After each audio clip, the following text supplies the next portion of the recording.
Welcome to our channel Tamil cinematic world. வணக்கம் நண்பர்களே, Tamil cinematic world உங்கள் அன்புடன் வரவேற்கின்றது. இன்றைக்கி பார்க்க போகிற படம் லிவிங். 2012 வெளிவந்த இது ஒரு பிரித்தானிய தொலைக்காட்சியில் ஒளிபரப்பப்பட்ட 3 பாகங்களை கொண்ட காதல் மற்றும் குடும்ப தொலைக்காட்சி நாடகம். இந்த படத்தில் ஒன்லைன் ஸ்டோரி என்னென்னா 3 பிரிவாக கொண்டது. இது ஒரு ஷார்ட் ஃபிலிமு. இதில் ஒரு குடும்ப தலைவர் இருக்கிற ஹோட்டலில் வேலை பார்க்குறாங்க. அவங்க ஹஸ்பண்டு மைக்கில், அவங்களுக்கு 2 குழந்தைங்க இருக்காங்க. அவங்க ஹோட்டலில் வேலை பார்க்குறாங்க. வேலைக்கு பார்க்கும்போது அங்கே ஒரு பையன் புதுசாக வேலைக்கு வரான். அந்த இடத்துல அவங்களுக்கும் ஒரு அஃபைர் ஏற்படுது. அதாவது 44 வயசான நம்ம ஹீரோவுக்கும் ஹீரோயினிக்கும் 24 வயசான நம்ம ஹீரோவுக்கும் லவ் ஏற்படுது. இந்த லவ் அவங்களுக்கு நாளடைவில் ரொம்ப ஒரு அஃபைராக மாறி போயிடுது. அதுக்கப்புறம் அவங்க குடும்பத்தில் எல்லாருக்கும் தெரிஞ்சு அதுலேருந்து அவங்க பிரிகிறாங்க. இங்கே கணவன் என்ன பண்ணுறாரு, அவர் ஒரு அஃபைர் வச்சுருக்காரு. இந்த அஃபைரும் தெரிஞ்சு அவங்களுக்குள்ள ஒரு பெரிய கன்ஃபியூஷன். அதில் ஒருத்தர் பிரிஞ்சு கடைசியில் பிரிஞ்சலான்ற ஒரு முடிவுக்கு வர்றாங்க. கடைசியில் அவங்க பசங்களுக்கும் இந்த விஷயம்லாம் தெரிஞ்சு கடைசியில் ஒன்றுங்களாம் அந்த பையனும் அந்த பொண்ணு ஒன்று சேர்ந்தாங்களா இல்லையா அப்படின்னு சொல்கிற படம் தான் லிவிங் 2012. படத்தோட ஸ்டார்டிங் சீனில் காட்டுறாங்களா, இங்கே தான் படத்தோட கதாநாயகி, இங்கே தான் கதாநாயகன். இவங்க ஒரு ஹோட்டலில் காட்டுறாங்க. 2 பேர் இந்த ஹோட்டலில் வேலை பார்த்துருக்காங்க. படத்தோட டைட்டில் கார்டு போட்டு படத்தை ஸ்டார்ட் பண்ணுறாங்க. இவங்க தானே கதாநாயகி. இவங்களுடைய பேர் தான் ஜூலி. இவங்களுக்கு 44 வயசாகுது. இந்த பையன் பேர் ஹாரன். அவனுக்கு 24 வயசாகுது. பட்டப்படிப்பை முடிச்சுட்டு அவன் வேலை தேடிட்டு இருக்கிறான். ஒரு நாள் அந்த ஹோட்டலுக்கு வரும்போது 2 பேரும் நேராக சந்திக்கிறாங்க. சந்திக்கும் போது 2 பேருக்கும் மனசரியே இவங்க 2 பேரும் என்ன பண்ணுறாங்க, காதலிக்க தொடங்கிடுறாங்க. ஆமாம், அந்த ஹோட்டலில் தான் வேலை பார்த்துருக்காப்புல நம்ம ஜூலி.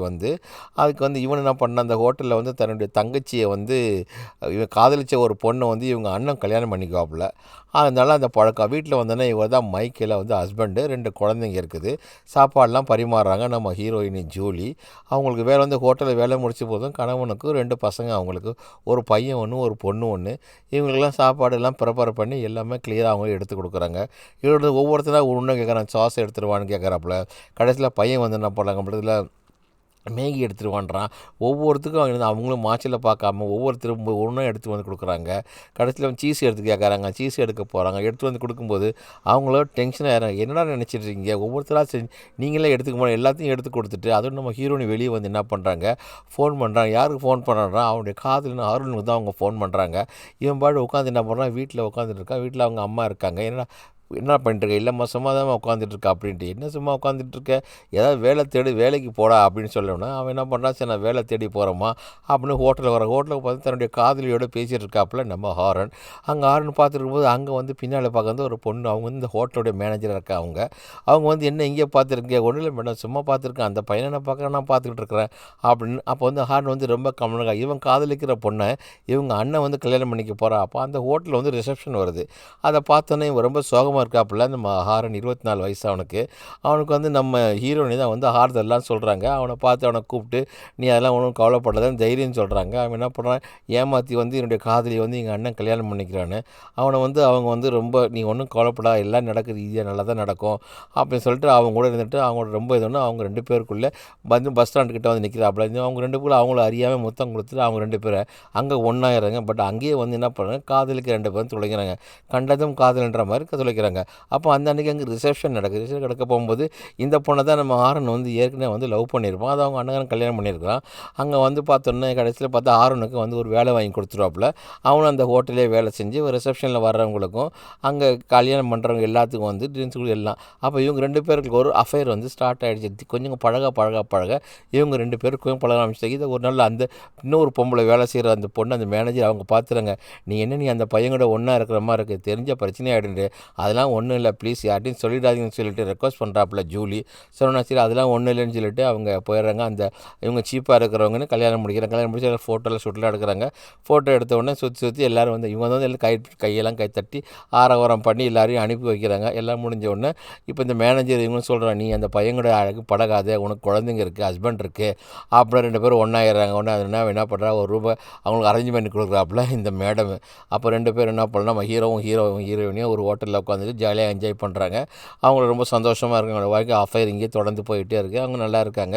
அவள் வீட்டில் கிடைக்காத சுகம் வந்து ஜூலிக்கு வந்து இங்கே கிடைக்குது. அவங்க ஹஸ்பண்ட் வந்து ஏற்கனவே வேறு ஒரு பொண்ணு கூட அஃபைரில் இருந்துகிட்டு இருக்கார், கெல்லின்னு ஒரு பொண்ணு கூட. அந்த பொண்ணு கூட வேலை செஞ்சு சஸ்பெண்ட் ஆகி கடைசியில் அந்த வேலை அவருக்கு திரும்ப அவருக்கு கிடைக்கும். ஒருதலை காதல் தான் அதெல்லாம். அடுத்த பக்கத்துல அது முழு கதையிலே நமக்கு தெரியும். இதை முடிச்சுட்டு இங்கே வேறு நம்ம இப்படி பண்ணுறது நமக்கே நல்லதாக தெரியல அப்படின்னு மாட்டிக்கணும்னு பயமாக இருக்குது. அதெல்லாம் ஒன்றும் மாட்டிக்க மாட்டேன் ஆறுன்னு அப்படின்னு சொல்ல மறுநாள் அப்புறம் அவங்க ஹஸ்பண்ட் வீட்டுக்கு கூப்பிட்டுறா. இந்த பொண்ணு இவங்க பேர் தான் வந்து கெல்லி. இதுதான் வந்து மைக்கேல். இந்த பொண்ணை தான் வந்து ஒருதலையாக காதலிக்கிறாரு. காதலிக்கிற மாதிரி இருந்து இந்த பொண்ணை என்ன பண்ணுறாரு போவார். இதனால் அதை வந்து கூப்பிட்டோன்னு வேலையிலேருந்து எடுத்துருப்பாப்புல நம்மளை. வீட்டில் வந்து மறுநாள் டின்னர் சாப்பிட்றாங்க. எல்லோரும் பசங்கிட்ட கேட்குறான் வேலை எப்படி போயிட்டுருக்குங்கிறாரு. மைக்கேல் சொல்கிறாரு வேலை நல்லா போயிட்டுருக்கு, என்னை சஸ்பெண்ட் பண்ணியிருந்தாங்க, ஆனால் கூடிய சீக்கிரம் எனக்கு அந்த வேலை கிடச்சிரும்னு சொல்லி வீட்டிலலாம் சொல்லி அவங்களாம் சந்தோஷப்படுத்திட்டு இருக்காரு. அவங்களும் வேலை போகிற மைக்கேலுக்கு வந்து பொண்டாட்டி மேலே சின்ன சின்ன சந்தேகங்கள் கொஞ்சம் கொஞ்சமாக வர ஆரம்பிக்குது. நம்மளோட ஒழுங்காகவே இருக்க மாட்டாரா, ஒன்றாவே பழக்க மாட்டேங்கிறா அப்படின்னு. அதில் ஹோட்டலில் மறுநாள் என்ன பண்ணுறாங்க, வேறு ஒரு பார்ட்டிக்கு அரேஞ்ச் பண்ணுறாங்க. இல்லை இவங்க தான் வந்து டிசைன் பண்ணுவாங்க, இந்த பார்ட்டிக்கு வந்து இந்த ஆளுங்க வருவாங்க, இவ்வளோ பேர் வேணும் அப்படின்னு இவனு கூட ஹெல்ப் பண்ணுறான். இது இந்த இடத்துல இங்கே இருக்கணும், லைட்டிங் இருக்கணும், இத்தனை டேபிள் போடணும். அங்கே இன்னொருத்தர் மேனேஜர் வேறு, நீங்கள் என்ன ஃபுட் ப்ரிப்பேர் பண்ண போகிறீங்க, அதோட லிஸ்ட்டு வேணும், அதோடைய காஸ்ட் எவ்வளோன்னு. வாங்க சார் நான் கூட்டிட்டு போயிட்டு நம்ம ஹீரோனி ஜூலி தான் அதெல்லாம் இந்த கம்ப்யூட்டர்லேருந்து எடுத்து அந்த பேப்பர்லாம் கொடுக்குறாங்களே, கொடுத்துருப்போம். அந்த இடத்துக்கு என்ன பண்ணுறாப்புல நம்ம ஹீரோ அங்கேயும் வர்றான். அங்கேயும் வந்து சும்மா நம்ம ஹீரோயினை பார்த்தீங்கன்னா அப்புறம் அந்த இடத்துல அவள் பில்லாம் எடுத்து கொடுத்துருக்கும் போது யாரும் பார்க்காமல பக்கத்துலேயே வந்துக்கிட்டு அங்கே வந்து அவங்களுக்கு மொத்தம் கொடுத்து அங்கேருந்து ஒன்றா இருக்க பார்க்குறாங்க. டே யாராவது பார்த்துருவாங்கடா, இந்த இடத்துல இதெல்லாம் பண்ணக்கூடாதுன்னு எவ்வளோ சொல்லும். அதுக்குள்ளே இன்னொருத்தர் வந்துடுவாப்புல. சரின்னு ஒன்றுமே தெரியாத மாதிரி அங்கேருந்து நம்ம ஹீரோ அங்கேருந்து தனியாக வந்துடுறான். ஹீரோனி ஒன்றும் தெரியாத மாதிரி இருக்காங்க. வீட்டில் வந்து பார்க்குறவளோ ஒரு மாத்திரை ஒன்று கவரில் இருக்குது. அதை பார்த்தோன்னா அது பார்க்குறாக இது பெண்களுக்கு இந்த அபார்ஷன் பண்ணுற மாதிரி ஒரு மாத்திரை இல்லை இது. அது கேட்குறாப்புல பொண்ணுக்கிட்டே என்ன பண்ணிருக்கா, தப்பு பண்ணுற, இந்த என்ன மருந்து இது அப்படின்னு நான் கேட்குறாப்புல. ஏன் நீ அதெல்லாம் யூஸ் பண்ணுறது இல்லையான்ட்டு. இல்லாமல் எனக்கு ஒரு பாய் ஃப்ரெண்ட் இருக்கான், அதனால தான் டேப்லெட்லாம் சாப்பிட்றேன்னு சொல்லிட்டு பட்டும் படாமல் போயிடுறான். ஏன்னா இவங்களுக்கு ஒரு தப்பு பண்ணிட்டு இருக்காங்க. வயசு வந்து ஒரு பொண்ணு தானே, அந்த பொண்ணு எப்படி சும்மா இருக்கும் அப்படின்னு மறுநாள் ஒரு ரிசப்ஷனில் ஒரு காலேஜுக்கு ஒரு பொண்ணு ஒன்று கல்யாணம் ஒன்று நடக்குது. அங்கே வந்து என்ன பண்ணுறாப்புல எல்லா இடத்துலையும் மாறி மாறி ஃபோட்டோலாம் இவனும் பார்க்குறான். அவங்களும் இவங்க ரெண்டு பேரும் ஜோடியாக வராங்க. ஃபோட்டோகிராஃப் எடுக்கிற மாறி மேலே போட்டு ஹோட்டலில் ஏதாவது விருந்து எல்லாத்துக்கும் தடப்படலாம், எல்லாத்துக்கும் கவனிக்கிறாங்க. எல்லாம் பார்த்து அரேஞ்ச்மெண்ட் ஹோட்டல். மறுநாள் என்ன பண்ணுறால மைக்கேலேருந்து மேலேருந்து பார்த்துட்ருக்கார். அந்த கெல்லின்ற ஒரு பொண்ணு நடந்து வந்துட்டுருக்கார். இவர் மேலேருந்து பாரு மறுபடியும் வேறு கெல்லி அப்படி நான் உங்க கூட வரேன் அப்படின்னு. அதெல்லாம் வேண்டாம், நான் ஆஃபீஸ்க்கு நான் போகிறேன், நீ பின்னாடி வான்னு சொல்லி ரெண்டு பேர் லிஃப்ட்டில் ஒரே லிஃப்ட்டில் மேலே ஏறுறாங்க. இவங்களுக்கு இந்த நட்பு இப்படி தொடர்ந்துக்கிட்டே இருக்குது. இதனால தான் வந்து ஜூலி இவங்களை ஹஸ்பண்ட் விட்டு பெரிய மெயின் காரணமே ஒன்றாவே இருக்க மாட்டான். இவன் இவ்வளோ விரும்ப ஆரம்பிக்கிறான். ஃபோன் பண்ணிட்டு இருக்காப்புல. இங்கே ஒரு பொண்ணு அழுதுகிட்டு இருக்கா. ஃபோன் பண்ணிவிட்டு அவன் ஏமாற்றிட்டான். என்று ஏன்டா என்ன ஏமாத்துட்டு அப்படின்னு அம்மா கேட்குறாங்க. டக்குன்னு அம்மாக்கார என்ன பண்ணுறாங்க, அந்த ஃபோட்டோ வாங்கி ஒன்றை நம்பி நான் மோசம் போயிட்டேன்னா அப்படின்னு.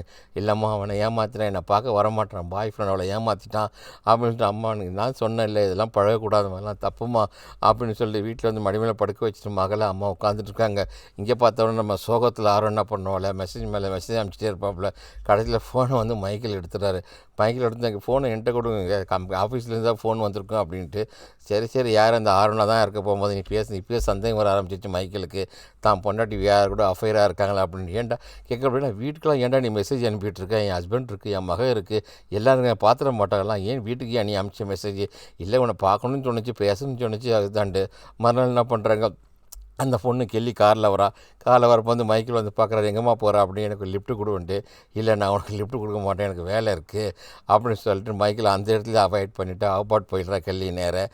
எங்கள் வீட்டில் வந்து பார்த்தாக்கா அவங்க வீட்டில் நம்ம ஹாரூனுடைய அம்மா அப்பா எல்லாம் ஒன்றா இருப்பாங்க. என்னடா பண்ணிட்டுருக்கேன்ட்டு இவங்களுக்கு வந்து கொஞ்சம் கூட பிடிக்கல. இவன் வந்து நம்ம ஜூலியை வந்து கல்யாணம் பண்ணிக்க போகிறான், அவ கூட ஒன்றா இருக்க போகிறான் அப்படிலாம் சொல்லி பேசியிருக்கேன். ஜூலி கொஞ்சம் கூட விருப்பமே இல்லை. இங்கே புருஷனுக்கு அடிக்கடி இவங்க ரெண்டு பேருக்குள்ள சண்டை ஏற்படுறது. எப்போ பார்த்தாலும் நீ அவனே நினச்சிட்ருக்கேன். ரெண்டு பேருக்குள்ள ஒரு சந்தேகம், ஒரு ஹஸ்பண்ட் ஒய்ஃபாக ஒன்றாவே இருக்கவே இல்லை. அது என்ன பண்ண ஜூலி என்ன பண்ணுறேன், நம்ம ஹாரூன் வீட்டுக்கு வராப்பில் வந்து என்ன பண்ணுறா, வீட்டில் எல்லாம் வெளியே போயிருக்காங்க. சரி மேலே போய்ட்டு இவங்க ரெண்டு பேரும் கொஞ்சம் அப்படி ஒன்றா இருக்காங்க. ஒன்றா இருந்து முடிஞ்சிட்டு கீழே வரப்போகும்போது தான் சொல்கிறேன், இதோட நமக்கு லாஸ்ட் பிரேக்கப் பண்ணிக்கலாம் அப்படின்னு சொல்லிட்டு. ஏன்னா வீட்டில் ப்ராப்ளமாக இருக்குடா, இனிமேல் வேண்டாம் அப்படின்னு சொல்கிறாங்க. இல்லை நீ ஏன் கூடயே வந்துடு அப்படின்னு சொல்ல. அதுக்குள்ளே அவங்க அம்மா அப்பா ரெண்டு பேர் வெளியே போனாங்க, வர்றாங்க. உள்ளே வந்தோன்னே டக்குன்னு பையன்கார பெனிலாம் பொட்டிக்கிட்டு, என்னடா பண்ணிட்டுருக்கேன் இங்கே, என்னடா நடக்குது இங்கே பார்த்தா மேலே அங்கேருந்து ஜூலி இறங்கி வராப்புல. யாரா இவங்க, இல்லை என் கூட வேலை செய்கிறவங்க ஸ்டாப்பு அப்படின்னு வேறு புருஷங்க கேட்குறவங்க. அப்பாக்கார அம்மாவை பார்த்து, ஏண்டி இதெல்லாம் என்ன நடக்குது, இதெல்லாம் உனக்கு ஒன்றுமே தெரியாதா, ஒன்றும் தெரியாது. இல்லை நாங்கள் ஜஸ்ட்டு ஃப்ரெண்டு தான், சும்மா பார்க்குறதுக்காக நான் வந்தேன் அப்படின்ட்டு ரெண்டு பேரும் விளக்கிட்டு ஜூலி அங்கே வெளியே போயிடுறா. அப்போ அப்பங்காரன் மிரட்டுறாரு, பார்க்குறாரு. டே டேய் என்னடா இந்த பொண்ணு இப்படிலாம் கொண்டு வர இதெல்லாம் தப்புடா, நீ சின்ன வயசுன்னு அந்த பொண்ணோட வயசுன்னு இருங்கப்பா நான் போய் வழி அனுப்பிட்டு வரேன், நான் அவங்க அம்மா எனக்கு எதுவுமே தெரியாதுங்கன்னு சொல்கிறேன். ஜூலி பாட்டு அழுதுகிட்டு வர்றாப்புல.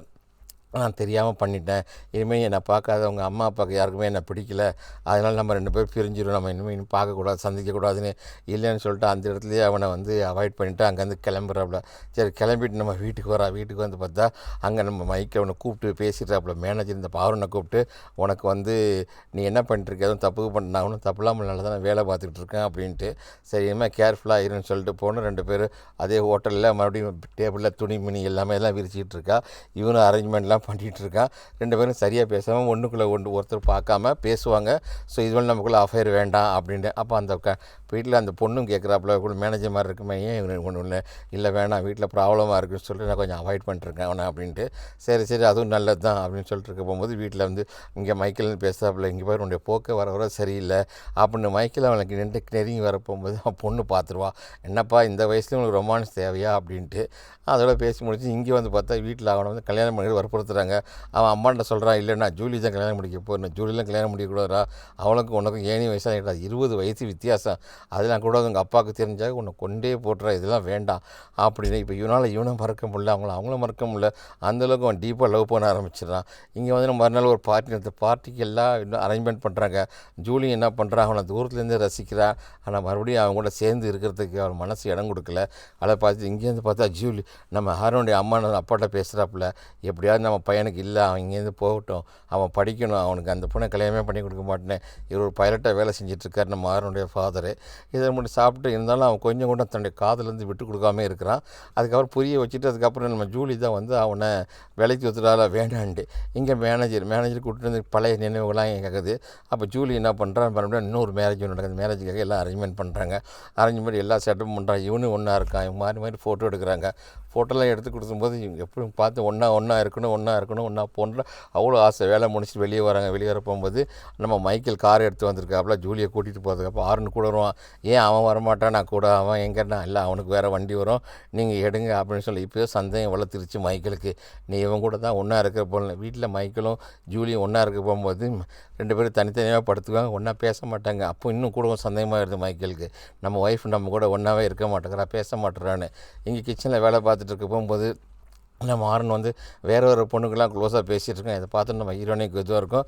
அங்குள்ள மேனேஜர் என்ன பண்ணுறாரு, எல்லாம் கிஃப்ட்லாம் கொண்டு வந்து சரி இது இந்த டேபிளுக்கு கொடுக்கணும்னு சொல்லி அவர் கொடுக்குறாரு. 2 பேரும் பார்த்துக்கிறாங்க, பேச முடியும். இப்போ 2 பேரும் வந்து அஃபைலேருந்து கொஞ்சம் பிரிஞ்சிருக்கிறாங்க.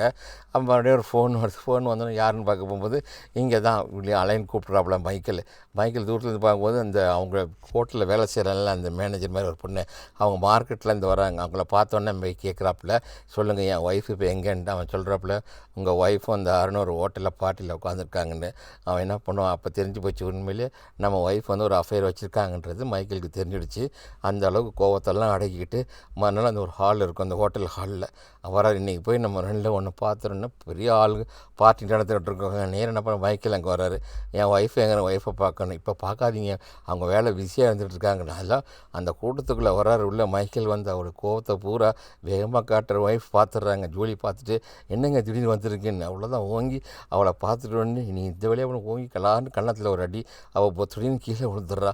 கூட வந்தவங்களாம் ஓடுறாங்க. இதை பார்த்து ஆரண்டா பண்ணுறான், அவனும் வரப்போறான், ஏன் சார் அடிக்குது எங்கள் ஒய்ஃபனை, அவனையும் குத்து இவனையும் அடிப்பு, மாறி 2 பேரும் அடித்து சண்டை போட்டுக்கிறாங்க. சண்டை போட்டுட்டு தெரிஞ்சு போச்சு அப்படின்னு சொல்லிட்டு அந்த கம்பெனி நிர்வாகம் என்ன பண்ணுது, ஜூலியையும் ஆரனையும் கம்பெனியை வந்து வேலையில் வந்து தூக்கிடுறாங்க. ஆனால் ஹீரோனி வந்து ரிசைன் பண்ணிடுவாப்புல, அவனை வந்து வேலையிலேருந்து தூக்கிடுவாப்புல. ஹீரோனி ரிசைன் பண்ணிவிட்டு எல்லாருக்கும் தெரிஞ்சு போச்சு அப்படின்ட்டு 2 பேரும் வந்து ஓடி போய் முடிவு பண்ணலாமான்னு பார்ப்பாங்க. இல்லை வேண்டாம், அவங்க காதலிப்பான ஒரு பொண்ணு கெல்லி, அவன் இன்னொரு பாய் ஃப்ரெண்டோட அவன் போயிடுவான். தான் மக ஒரு பாய் ஃப்ரெண்ட் வச்சுக்கல, அதை விரிஞ்சு இங்கே இருந்துடுவாங்க. இவங்க 2 பேரும் சண்டை போட்டுக்கிறாங்க. கடைசியில் இவங்கெல்லாம் வந்து எப்படி ஒன்றா இருக்காங்களா இல்லையா, கடைசியில் பிள்ளைங்களுக்காக என்ன பண்ணுவா ஜூலி யாருன்ட்ட சொல்கிறாங்க, பாரு நீ உன் வழியை பார்த்துட்டு போ, கடைசி ஆக்ட் பண்ணி மொத்தம் நம்ம பிரிஞ்சிருவோம், எனக்கு என் ஹஸ்பண்டு என் குழந்தைங்க தான் எனக்கு முக்கியம்னு சொல்லிட்டு ஜூலி வந்து அவனை போக சொல்லிவிட்டு விடாப்பிடியாக்க நான் போயிட்டு வரேன்ட்டு 2 பேர் கண் கலந்த காதலோடு இந்த இடத்துலையே பிரிஞ்சு போயிடுறாங்க. இதோட இந்த பகுதியோட இது ஒரு ட்ராமா 3 சீரீஸில் கொண்டு வந்து இந்த சீரீஸ் இதெல்லாம் முடியுது ஃப்ரெண்ட்ஸ். Thank you friends.